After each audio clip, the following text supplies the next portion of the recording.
Welcome to the Learning Lab, where English is accessible for everyone. Hello, everyone, and welcome back to The Learning Lab, the podcast where we talk about English in a way that's fun, easy, and honestly just really real. Like, we're not going to pretend that English is a perfect language because, spoiler alert, it is absolutely not. Ha, it is definitely not perfect, and that's honestly what makes it so interesting, right? I'm Jenny, and sitting right next to me as always is my very handsome and very funny co-host. Oh, stop it. Okay, don't stop it, actually. I'm James, and I am so happy you're here with us today because we have a really good episode planned for you guys. Yes! Okay, so today's episode is called Speak English with Who? And I know, some of you grammar lovers out there just cringed a little when you heard that title, didn't you? Yeah, some of you probably thought, wait, shouldn't it be speak English with whom? And that is exactly the kind of question we are going to dig into today, so don't go anywhere. Exactly, because honestly, this is one of those grammar points that confuses so many learners. And honestly, it confuses a lot of native speakers too, which is both comforting and a little bit terrifying at the same time. Right? Like sometimes I hear native speakers say things and I think, wait, I thought I was the one still learning English, you know? But yeah, today we're talking about who versus whom, when to use which one, why it matters, and honestly, whether it even matters in everyday conversation. And the answer to that last question might surprise you, so stay tuned for that. But first, James, how are you doing today? Because last time I saw you, you were telling me some kind of story about a coffee shop and a very awkward English moment. Oh no. Okay, yes, we have to talk about this because it is 100% related to today's topic, I promise. So, okay, I was at this coffee shop near my house. You know the one I always go to, the one with the really good brown sugar latte? Oh, is that the one next to the bookstore, the little cozy one? Yes, that one. Okay, so I'm standing in line and the barista, who was very cute by the way, very important detail. Of course, very important. And she asked me, she said, "Who did you come in with today?" And I froze because my brain went immediately to, wait, should she have said with whom? Is she making a mistake? Am I making a mistake by not saying anything? Is this even a mistake at all? And I was so deep in my grammar panic that I didn't even answer her question for like 5 full of seconds. Oh, James, 5 seconds of silence in a coffee shop with a cute barista is genuinely a long time. It felt like 5 years, Jenny. 5 years of my life gone. Ha, okay, but see, this is exactly why we need today's episode, because this is a real thing that happens. You get so caught up in trying to figure out the correct grammar that your brain just completely shuts down and you forget to, have a normal human conversation. Exactly. And by the way, I eventually said, "Oh, I came alone." And she said, "Oh, fun. Self-care day." And that was it. That was the whole conversation. All that panic for nothing. Classic. Okay, so let's actually get into the grammar because I feel like our listeners are like, okay, guys, we love the stories, but can we please learn something now?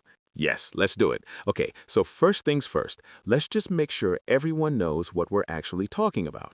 We have 2 words, who and whom. They both refer to people, right? Like, you would never say who or whom about a table or a car or something. You use these words when you're talking about a person or sometimes an animal, if you're feeling affectionate. Right, like the dog who ate my sandwich, which, by the way, happened to me last week. My neighbor's dog jumped up on my table and just took my sandwich, and I had the audacity to feel proud of him, like, great technique, little guy. See, that's who, the dog who ate my sandwich.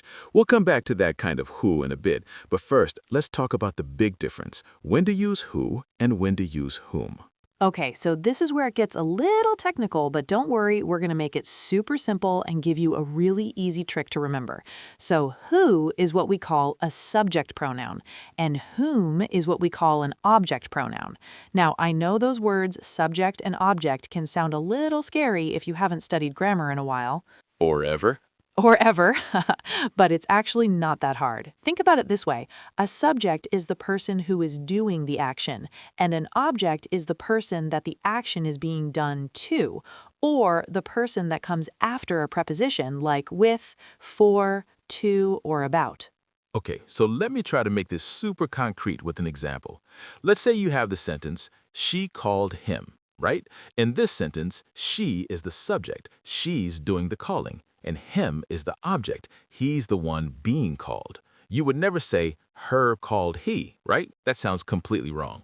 Right, and that's actually the secret trick to figuring out whether to use who or whom, and this is the trick that I wish someone had told me years ago, honestly. Here it is. Try replacing the word with either he, she, or him, her. If he, she fits, you use who. If him, her fits, you use whom. That's it. That's the whole trick. Oh, I love this trick. Okay, let's practice it together. So let's say someone asks, who called you? Can we check that? We replace who with he. He called me. That sounds right, doesn't it? She called me also sounds right, so we use who. Perfect. Now let's try a trickier one. What about who did you call? Okay, so we do the trick, replace who with he or him. Did you call he? That sounds wrong. Did you call him? That sounds right. So actually, the correct word here would be whom. Whom did you call?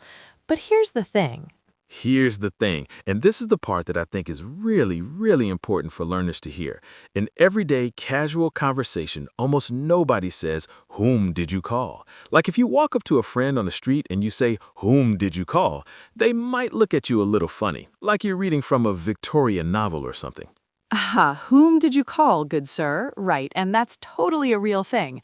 Whom has this reputation of sounding very formal, very stiff, very old-fashioned in regular spoken English. So in casual conversation, most native speakers, especially in American English, just use who for everything.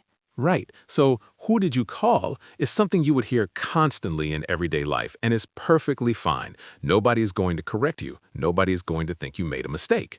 But, and this is an important but, in formal writing, essays, job interviews, or speaking in a more professional or academic setting, then using whom correctly can really make you sound polished and educated and impressive. And for those situations, knowing the rule is super valuable. Yes, exactly. So the short version is, in casual conversation, who is almost always fine. In formal writing or speaking, learn to use whom correctly and people will be very impressed. It's like wearing nice shoes. You don't wear them to go to the grocery store, but you absolutely wear them to a job interview. Ooh, I love that analogy. Okay, and what about who in relative clauses? Because I feel like that's another place where people get confused. And it's a little different from the question form. Oh, yes, good point.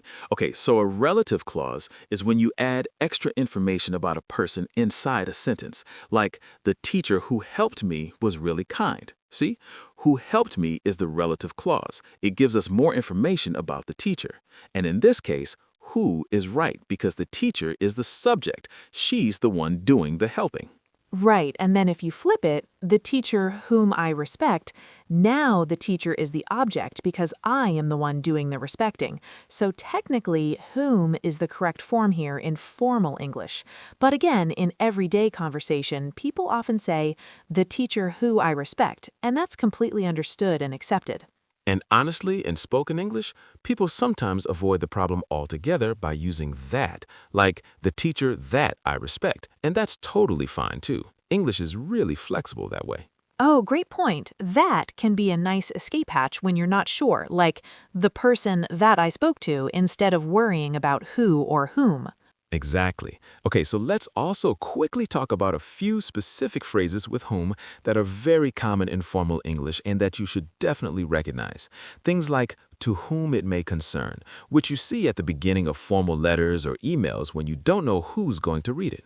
Oh, yes, to whom it may concern. I remember learning that phrase and thinking it sounded so sophisticated, like I felt like a CEO just typing those words. Right? And then there's with whom, like the person with whom I work, which is very formal but sounds very impressive in writing. And for whom, like the students for whom I prepared this lesson. These are all situations where whom is used because it comes after a preposition. Yes, and actually, that's a really good rule to remember. After a preposition, always use whom. Prepositions like with, for, to, about, from, by. After any of these words, if you're referring to a person, you use whom. Okay, wait, I want to make sure our listeners have a really clear picture of that. So let's say you have the question, who are you going to the movies with? In very casual speech, that's how most people would say it, and it's completely fine. But if you want to make it formal, you would move the preposition to the front and say, with whom are you going to the movies?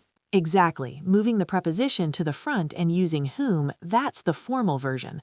And I know it sounds a little stiff in everyday speech, but in writing it sounds really clean and professional. Right. So just to summarize that point, in casual speech, you can pretty much always use who, and nobody will blink. But in formal context, remember, after a preposition, use whom. And the he, she versus him, her trick will always save you when you're not sure. Perfect. Okay, I think it's time for our favorite part of the episode. The role play, yes! Ha, you always get so excited about this part. I mean, it's fun. I like pretending to be different characters. Okay, so we're going to act out a little scene where we use who and whom naturally in context, both the casual version and the more formal one, so you can really hear how they sound in real conversation versus in something more professional.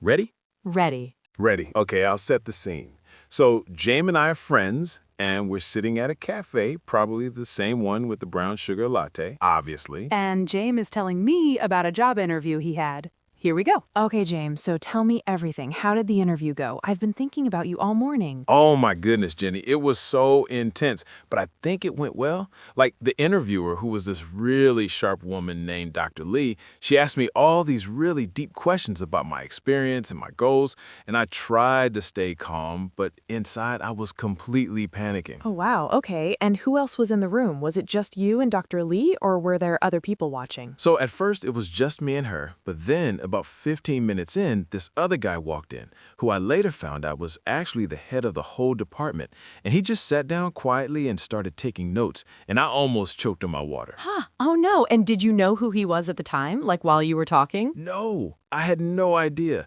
I thought maybe he was just someone who worked there and popped in by mistake or something. But then at the end, Dr. Lee introduced us and said, "This is Mr. Park, from whom you will be receiving all of your project assignments if you get the position."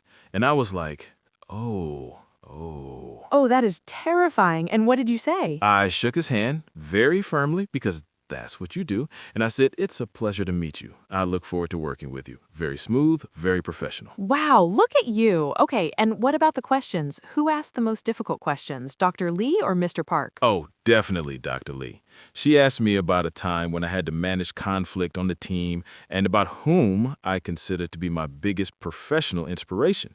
And that last one actually tripped me up for a second because I wasn't sure if I should say a famous person or someone I actually know personally. Ooh, that's a tough one. And who did you end up saying? I said my old college professor, Professor Kim, who really pushed me to think critically and not just accept things on the surface. And I think that was a good answer because both Dr. Lee and Mr. Park kind of nodded and smiled. That's a great answer. I'm so proud of you. Okay, and tell me, do you know anyone who has worked there before? Like someone who could tell you what the culture is like from the inside? Actually, yeah. There's this girl I went to university with whom I haven't spoken to in a while, but I heard she works in a different department at the same company.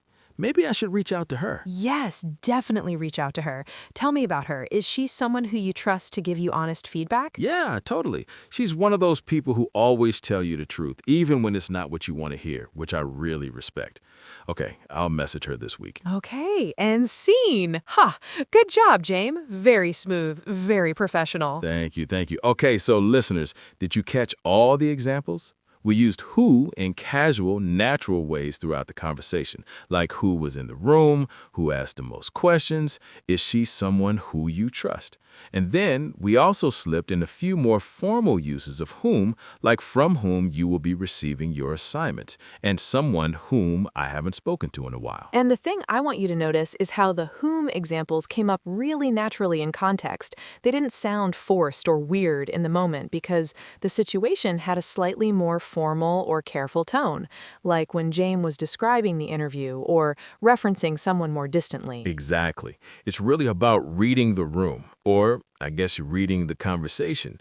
The more formal or careful the context, the more natural whom will sound. The more relaxed and casual, the more natural who will sound. Okay, now let's talk about common mistakes, because this is always one of my favorite parts, and I know it's one of yours too, Jane, because you love to laugh at, learn from other people's mistakes. I love to learn. I am a dedicated student of human error. Okay, so the first and probably most common mistake is just using who in every single situation, even in very formal writing.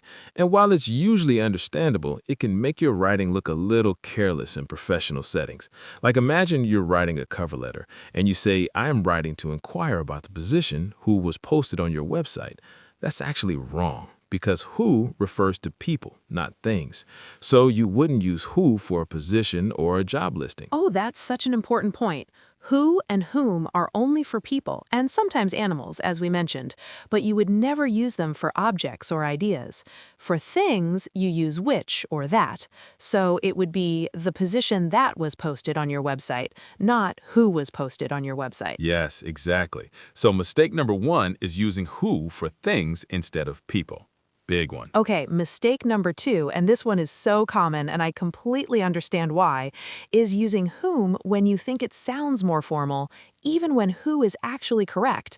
Like some learners think, oh, whom sounds more educated, so I'll just use whom everywhere and I'll sound very impressive. But that can actually backfire. Ha, right. Imagine saying whom is calling instead of who is calling. Whom is wrong there because who is the subject. Who is the one doing the calling. So who is calling is correct, and whom is calling actually just sounds strange and a little confused. Exactly. Or imagine saying, whom are you, when someone knocks on your door. That would be so bizarre. Like, please just say, who are you? That's correct, that's natural, that's perfectly fine. Or, oh, here's a funny one. I once read something online where someone wrote, I don't know whom to blame, which is actually correct. But then in the same paragraph, they wrote, whom should I call first? And again, that one is also actually correct, but they clearly had no idea why. They were just throwing whom in everywhere and hoping for the best. The throw whom at it and see what sticks strategy. I respect the commitment, honestly. Right? And look, if you're unsure, just go back to the trick. Replace it with he, she, or him, her. That will never fail you. Let's do it one more time just to really lock it in. Who or whom should I call? Replace it. Should I call him? Yes, that sounds right. So it's whom. Who or whom is calling? Replace it. Is he calling? Yes, that sounds right. So it's who. And honestly, just doing that little mental check every time you're unsure, even if it takes you a few extra seconds, is so much better than just guessing and potentially sounding confused. Use the trick. It works. Okay, and I want to talk about one more thing before we go to the outro, because I think it's really important for intermediate learners especially, and that is the whole question of, does this even matter in real life? Like, will someone correct you if you say who when you should technically say whom in conversation? And the honest answer is probably not. Most native speakers in casual conversation either don't notice or don't care. Language is about communication, and if people understand you, you're doing great. The grammar police are not going to show up at your door. Right. But, and this is a but that I feel strongly about, knowing the rule means you get to make a choice. Like you can decide, okay, I'm in a casual conversation, I'll just say who and keep it natural. Or you can decide, I'm writing a professional email, I'm going to use whom correctly and really impress people. Having the knowledge gives you the freedom to choose, and that's really what learning grammar is all about. Oh, I love that. It's not about being perfect all the time. It's about having options. The more you know, the more flexible and confident you can be. Exactly. Okay, I think that brings us nicely to the outro, which means it's time to wrap up, which I'm always a little sad about because I feel like we could honestly talk about this stuff for hours. We really could. Okay, so let's do a quick recap for everyone. Today we talked about who versus whom. We learned that who is a subject pronoun. Use it when he or she would fit in the sentence. Whom is an object pronoun. Use it when him or her would fit, and especially after prepositions like with, for, to, and about. In casual conversation, who is almost always fine. In formal writing and speaking, knowing when to use whom will make you sound really polished and professional. And we also learned that who and whom are only for people, not for things. For things, use which or that. And the he-him trick Oh, wait, let me say that more clearly. The he, she versus him, her trick is your best friend whenever you're not sure which word to use. Yes, okay, and now the fun challenge. Every week we give our listeners a little challenge to practice what they learned, and this week's challenge is really fun. We want you to write 3 sentences in English, one using who correctly, one using whom correctly, and one using who in casual conversation where whom would technically be the formal choice. And then we want you to share them, post them on social media, send them to a friend, or just write them in your journal. Practice makes progress. Oh, I love it. And if you share them online, tag us. We would love to see your sentences. We are always so happy when our listeners share their work because honestly, nothing makes us more motivated than seeing you guys actually use what you've learned in the real world. Yes, okay, and before we go, one last thing. If you enjoyed today's episode, please share it with a friend who's also learning English, or who just needs a little grammar refresher, or who just wants to listen to 2 very enthusiastic people talk about words for 40 minutes. We appreciate every single share so much. And subscribe if you haven't already. We put out new episodes every week, and we always try to pick topics that are actually useful for real life. Not just textbook stuff, but the things you actually need when you're out in the world trying to have conversations, write emails, make friends, or impress cute baristas at coffee shops. Ha! The real reasons we learn English. Okay, this has been the Learning Lab. I'm Jenny. And I'm James, and we'll see you next time. Keep learning, keep talking, and remember, every mistake is just a step forward in disguise. Bye, everyone. Bye.